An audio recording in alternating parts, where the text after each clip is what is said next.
Hello दोस्तों, welcome back to my channel PCM classes में आपका स्वागत है। तो आज हमारा जो चैप्टर होगा वो पॉलिटेक्निक एंट्रेंस एग्जाम का है लेसन अनुपात तथा समानुपात, जो बहुत ही सरल तरीके से समझेंगे और हर एक प्रश्न को हम करेंगे। यह वीडियो 2 या 3 पार्ट में होगा और पूरा का पूरा लेसन कवर हो जाएगा।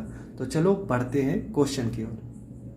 तो दोस्तों क्वेश्चन नंबर 16 में लिखा है कि एक थैली में 1 रुपये 50 पैसे तथा 10 पैसे के सिक्कों का अनुपात 3:4:8 है।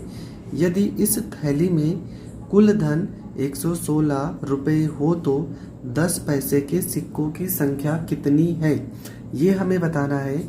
सिक्कों के सवाल हर बार आते हैं पेपर में, तो चलो बहुत ही सिंपल तरीके से इस प्रश्न को हम हल करते हैं। तो आपने प्रश्न को पढ़ लिया है। सबसे पहले आपको करना क्या है, जो ये आपका रेशियो लिखा है 3, 4 और 8, और यहाँ पे जो थैली में रुपए हैं, सिक्कों का अनुपात 1 रुपये 50 पैसे और 10 पैसे की है, तो इसको हम रुपए में चेंज करते हैं। आपने प्रश्न को लिख लिया है, तो चलो प्रश्न को हल करते हैं। ठीक है, तो आपको हमने कहा लिखा था कि जो रेशियो में वैल्यू होगी, तो वैल्यू क्या थी, 3 था, और आप इसके साथ में यक्स लगा देना है, प्लस दूसरी वैल्यू आपकी थी 4x, तो यहाँ पे 4x लिखना है, और प्लस में तीसरी वैल्यू आपकी 8x है, यहाँ पे 8x लिख देना है। ठीक है, इसके बाद 3x, ये 1 रुपये के सिक्के थे, तो 1 रुपये को अगर रुपये में चेंज करोगे 1 ही आएगा। दूसरा था आपका 50 पैसे के, देखो 1 रुपये के सिक्कों की बात करेगा, यहाँ पे हम लिख दे रहे 1 रुपये के सिक्कों की बात करेगा तो 1/1 लिखोगे। 50 पैसे के सिक्कों की बात करेगा तो 1/2 लिखोगे। 25 पैसे के सिक्कों की बात करेगा तो 1/4 लिखोगे। 10 पैसे के सिक्कों की बात करेगा तो 1/10 लिखोगे। मतलब आपको 100 से भाग ही करना है। ठीक है, तो 50 पैसे है तो बटे में क्या लिख देना है, 2 लिख देना है। और तीसरा आपका 10 पैसे है तो बटे में आपको 10 लिख देना है। बराबर टोटल कितने रुपए हो रहे थे, तो टोटल हो रहे थे 116 रुपये। ठीक है, अब हम इसको हल कर लेते हैं। 1, 2 और 10 का अगर हम लासा निकालेंगे तो लासा हमारा 10 निकल के आएगा। अब 1 को 10 में गुणा करोगे तो 10 ही बार जाएगा।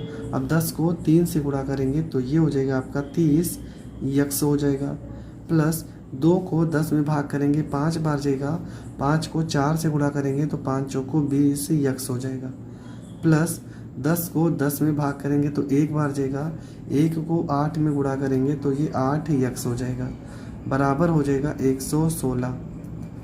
यहाँ 30 में 20 जोड़ोगे तो 50, और 50 में 8 जोड़ोगे तो ये हो जाएगा आपका 58 यक्स हो जाएगा, बराबर हो जाएगा 116।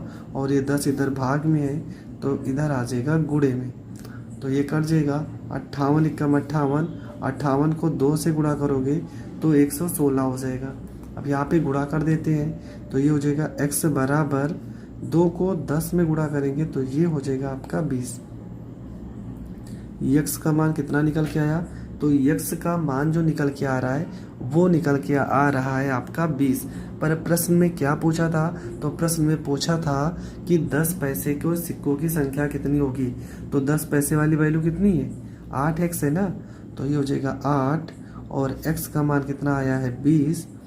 गुणा कर दोगे तो 8 दूना 16, कितने हो जाएगी सिक्कों की संख्या, 160, और ये हो जाएगा आपका करेक्ट आंसर। ठीक है, ये 10 पैसे के सिक्कों की संख्या है। अगर प्रश्न में पूछा होता कि 1 रुपये के सिक्कों की संख्या, तो 3 और यक्स में किससे गुणा करते, 20 से, तो 3 और गुणे में हो जाता आपका 20, और 20 को अगर 3 से गुणा कर देते तो ये हो जाता 60, और ये हो जाता आपका आंसर। ठीक है, लेकिन अगर पूछा होता 50 पैसे के सिक्कों की संख्या, तो 4 को यक्स से गुणा करते, मतलब 4 गुणे में 20, और 20 को 4 से गुणा करते तो ये हो जाता 80। ये हो जाता आपका आंसर। तो वो तो आपका प्रश्न पे डिपेंड करेगा कि आपका प्रश्न किस तरह से पूछा गया है, कि 10 पैसे के सिक्कों की संख्या निकालना है, कि 20 पैसे के, कि 5 पैसे की। जो भी आपका प्रश्न होगा आपको इसी तरीके से प्रश्न को सॉल्व करना है, बहुत ही शानदार तरीके से। आई होप आपको पूरा का पूरा प्रश्न समझ में आया होगा। अगर पूरा का पूरा प्रश्न समझ में आया है तो चलो अब दूसरे प्रश्न को हल करते हैं। दूसरे प्रश्न में ये वाला प्रश्न आय का बहुत ज़्यादा प्रश्न पूछा जाता है। लिखा है ए तथा बी की आय का अनुपात 4:3 है तथा इनके व्यय का अनुपात 3:2 है। यदि प्रत्येक की बचत 300 हो तो ए की आय कितनी है। प्रश्न को आप पढ़ चुके हो, पहले स्क्रीनशॉट ले लीजिए। अगर तब भी नहीं है तो पहले लिख लीजिए। अगर आपको प्रश्न नहीं लिखोगे तो प्रश्न आपको समझ में नहीं आएगा। तो चलो, आय का अनुपात कितना दिया है 4:3 और व्यय का अनुपात दिया है 3:2। तो इस प्रश्न को हम हल करते हैं। बहुत ही सरल तरीके से बता रहे हैं और बहुत ही शानदार ट्रिक से बता रहे हैं। ठीक है, क्वेश्चन में जो आय का रेशियो दिया, यहाँ पे सबसे पहले लिख लेते हैं। यहाँ पर ए दिया है और यहाँ पर बी दिया है। ठीक है, इनकी जो आय का अनुपात है, आय का जो अनुपात दिया है वो आपका दिया है प्रश्न में 4:3। ठीक है, और इनके जो व्यय का अनुपात दिया है वो दिया है 3:2। इनके जो व्यय का अनुपात है वो है 3:2 और बचत, दोनों की बचत कितने रुपए है, तो दोनों की बचत 300 रुपये। अगर बचत बराबर होगी तो जो मैं रूल बता रहा हूँ इस रूल को आप फॉलो कर लेना, आपका आंसर 100% सही आएगा। सबसे पहले यहाँ पे अंतर देखना है। 4 और 3 का अंतर कितना आ रहा है 1, और यहाँ पे 3 और 2 का अंतर कितना आ रहा है 1। अंतर अगर बराबर आ गया तब तो आंसर और सरल हो जाएगा। अगर मान लो अंतर यहाँ बराबर नहीं आता तब आप इसको बराबर कर लेते। कैसे, यहाँ पे मान लो 2 आता तो ऊपर हम 2 से गुणा करते, 2 चौको 8, 2 से गुणा करते 2 तिया 6 और 1 को इसमें गुणा करते। तो जब अंतर बराबर है तो यहाँ पे देखते हैं 3 रुपये वो कमा रहा था और 2 रुपये खर्च कर रहा है, तो कितने रुपये बचा रहा है, 1 रुपये ही तो बचाएगा। अगर मान लो बी, और इसमें भी देखो यहाँ पर भी 1 ही आएगा।